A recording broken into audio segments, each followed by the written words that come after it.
Hello friends, welcome to English is easy with Vishal.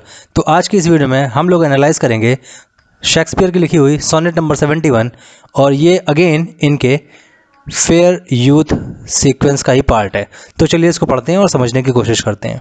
तो जैसा कि आपको पता है कि इनकी जो पोएम है उसकी राइमिंग स्कीम हमेशा ही फिक्स रही है, dead, fled, bell, dwell, not forgot. So वो आपको समझ में ही रहा होगा। और लास्ट में मोन, गॉन, तो जी ए बी ऐसे करके चलती है और लास्ट में जी आता है।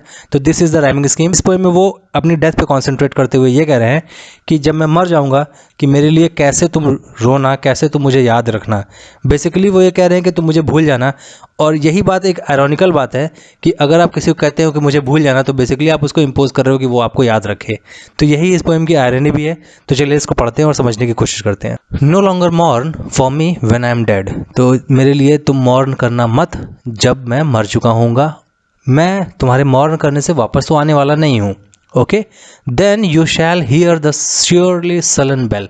या फिर तब तक ही मॉर्न करना जब तुमको बेल की आवाज़ जो कि चर्चेस में लगी होती है उसकी आवाज़ जब तक आ रही हो तब तक तुम मॉर्न करना, अदरवाइज मॉर्न मत करना। बेसिकली आपने जब कभी भी WWE में अंडरटेकर की एंट्री होती है तो आपने सुना होगा, तो सेम वैसे ही बेल बजती है जब किसी की डेथ हो जाती है। ठीक है, तो ये वो बोल रहा है, give warning to the world that I am fled. तो पूरी दुनिया को ये बता देना that I am gone from this wild world with wildest worms to dwell with. Okay, तो कह रहा है कि मैं इस बहुत ही ज़्यादा मक्कार, धूर्त, फरेबी दुनिया को छोड़ के जा चुका हूँ और उससे तो अच्छा है कि मैं गंदे घिनौने कीड़ों के साथ रह लूँ। कहाँ पे? ज़मीन के अंदर। ड्वेल करना मतलब रहना। नो, ने means no in old English. If you read this line remember not the hand that read it.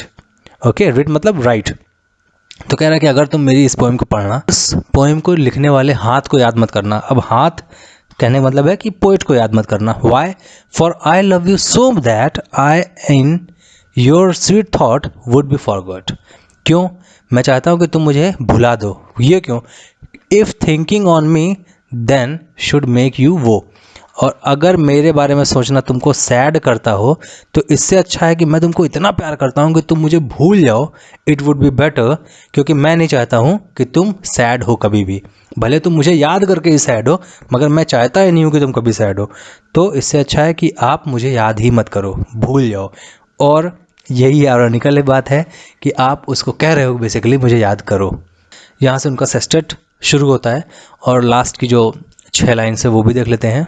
Oh, if I say you look upon this verse. Okay, so still he is saying that if you are going to read this poem, when I perhaps compounded am with clay.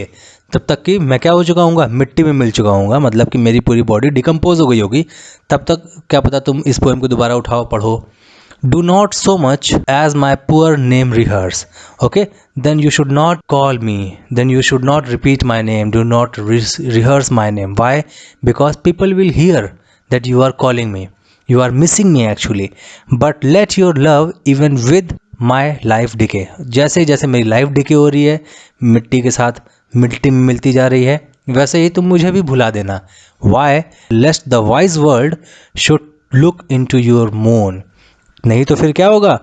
ये जो wise world है, wise यहाँ पे ironical word है, actually वो world को wise नहीं कहना चाहते हैं। ठीक है, तुमको देखेगी और तुमको क्या करते हुए? मोन करते हुए, रोते हुए देखेगी। और फिर वो and mock you with me after I am gone. और तुमको मेरा नाम लेके मॉक करेगी, चिढ़ाएगी कि अच्छा हुआ कि वो चला गया, अब तुम अच्छा हो कि सैड हो, परेशान हो। ओके, और मैं कुछ नहीं कर पाऊँगा। क्यों? क्योंकि मैं जा चुका हूँ। So this was the explanation of the sonnet. I hope you loved it. Thank you so much. God bless you all.